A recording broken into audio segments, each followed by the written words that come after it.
The views and opinions of this program are those of the hosts, guests, and callers. There is substantial risk of loss in trading futures and options, which you should carefully consider prior to trading. Make sure to subscribe to the Market Talk YouTube channel. You can watch our latest interviews with top market analysts in the country, find bonus content, and much more. It's easy. Just go to youtube.com/@MarketTalkAg and hit the subscribe button. Or you can search for Market Talk Ag on YouTube. And joining us now here on the program, we want to think about some of what we saw in the 2023 growing season and how that could help us make a successful plan as we get ready to plant for 2024. LG Seeds agronomist at Illinois, Brian Weimer is with us. Brian, great to have you on the program. Thanks for joining us. Hope you're doing well. And I understand it's pretty nice weather in your neck of the woods there in central Illinois right now, Brian. Yeah, kind of a little bit of a false start with spring. Everybody gets a little bit antsy when you get in the middle of February and you start getting nice weather like this. But this time of year, hey, we'll take it and get some things knocked out. Definitely. Well, and maybe getting some people thinking about the fact that spring planting season is right around the corner. And I want to get to that, but I want to set us up. Let's think about what we saw in that 2023 growing season. Obviously, areas across the country had issues with drought and dryness, but we also ended up with a record corn crop, for instance, things like that. So what were some of the big lessons that you learned and others learned when it came to 2023's growing season? Let's start there. Yeah, I think if you were to go back in the month of June and tell growers that we were going to have the crop that we had this fall, I think they would have thought you were crazy. We went through quite a bit of stress there in the month of June, but if you look back at the growing season, there was a lot of things that really set us up for success. And I think one of those starts at planting. We had a really good planting window to get the crop in. Guys didn't have to push the envelope like they do most years. And, we got that crop plant in really good conditions, and that set us up for a really good season.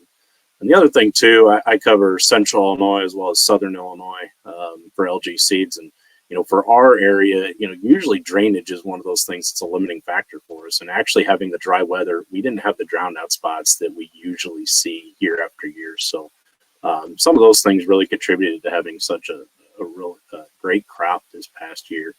And, the other thing, too, was when we went through the stress, we were actually able to cool off during the nighttime days. So, we were able to give that crop a chance to breathe. And when you went out and looked at crop, 7, 8 o'clock in the morning, it actually looked pretty good. But 3 o'clock in the afternoon, you wanted to go find something else to do than drive around and look at crops.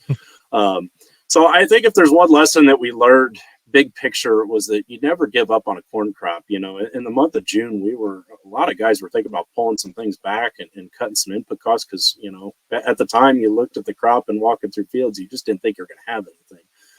But obviously, we saw something drastically different when combines started going through in the fall. And so really probably one of the biggest lessons to learn is no matter how bleak things seem in the growing season, you never want to give up on this crop because, if growers did pull back some of those inputs in season, it was definitely hurting their bottom line when combines started going through. Well, and I know, too, as far as the 2023 crop, we didn't necessarily see much in the way of disease and pest pressure. I know we did, but maybe it wasn't as huge of an issue in certain areas than it has been in previous years. Would you agree with that, Brian? Yes, I would definitely agree with that. Typically when you start looking at things, especially from a disease standpoint, usually when you have those heavy disease environments, that's when you have humidity, you have a lot of rainfall. And things like that. And we just didn't see that this year. It was really pretty mild from a disease standpoint, and from a pest standpoint as well. It was also a very calm summer, if you would call it that. There just wasn't many huge hurdles and obstacles that we had to overcome from that side of things. I do think from a disease standpoint, it's always a good idea to keep thinking about fungicides in your program with those crops because those fungicide applications do aid in a couple of other different things. I think one thing, too, with the newer formulations, you get a lot better residual control than what you did with older formulations in the past. And the other thing, too, is it also helps from a crop harvestability standpoint. It keeps that plant green. It keeps it a lot healthier. And so if we do run into kind of some curveballs in harvest time, that kind of gives us a little bit of an insurance that we're going to have a good standing and harvestable crop in the fall. Well, of course, no two growing seasons are the same. Lot can change between now and when we roll combines later in 2024. But I know a lot of farmers are making seed decisions, things like that right now. We're getting geared up to plant this 2024 crop. So, thinking of some of those lessons we learned in 23, what can we take and apply it to the 2024 growing season ahead? What would you tell folks they need to keep in mind right now, Brian? So one of the things that I always encourage growers to think about in any growing season and start planning for the following is, really looking back historically on your farm and seeing what are those major things that have yielded success on your farm in years past. One of the big things we just talked about was growers were shocked at the crop they were bringing in. But then another theme that a lot of growers were finding too was nothing really stuck out. I mean, everything was, we had a solid crop, hybrids across the board did really well.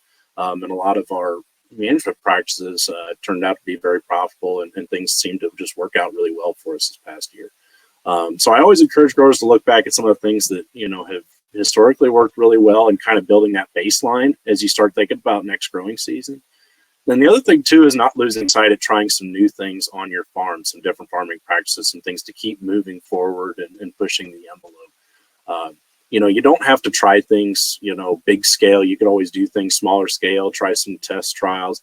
With the technology that we have and the equipment that we have, it's a lot easier to do some of that on-farm research today than what it was in years past.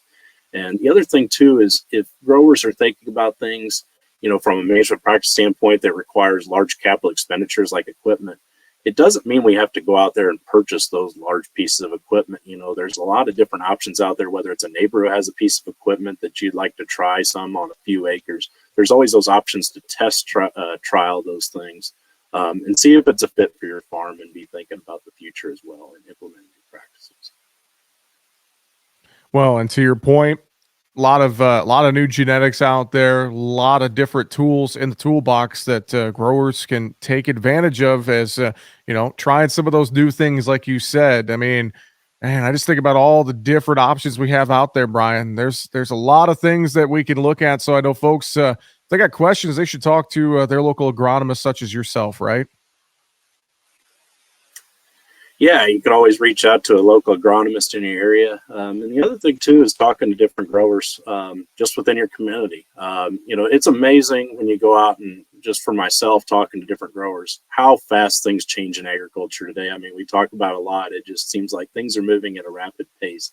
And it seems like any driveway I pull down, somebody's always trying something different, which is great. And there's a lot of things that we can learn from each other as well as local agronomists in the area to help give you some guidance on some things that maybe you haven't tried in the past.